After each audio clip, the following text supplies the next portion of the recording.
Kichik do'st, endi uy harfi oilasini ziyorat qilamdik. Baş uy,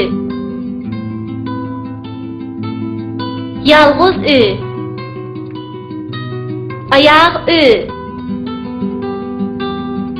o'g'lonli uy,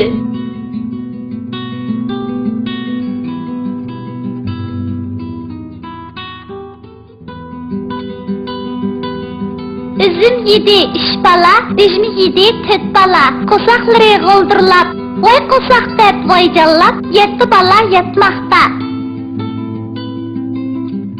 Zubayda balam, o'zi kim qani? Menni ko'rmadim, billa izlaydi. Gülandemning kunligi yo'q, yomg'irda qoldi. Bir kutimning puti sunuq, mang'amay qoldi. Qara üzüm, qara. Üzdi onu ikki qağa.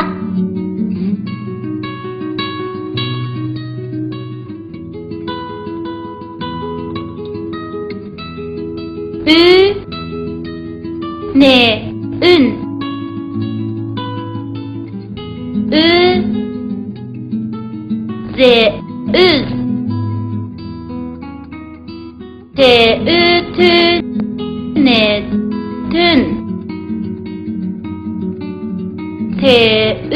tün tüz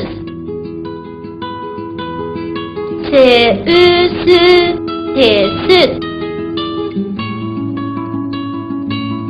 Üge züşni koysak üzüş buludu.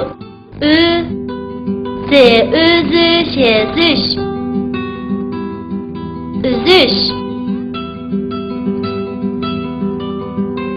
Üge nüşni koysak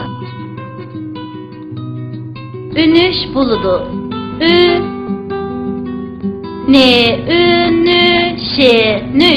Ünüş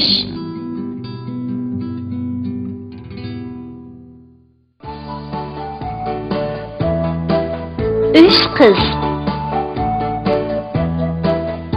Gülnar üzük taqaptı yaraştırıp kuluğa, Gülpiyani çaqırıp mangmaq boptu yoluğa. Gül kızmı hem güldek kız, güllerge su quyuptu, Tügütüpla işini bakıp almaq buluptu.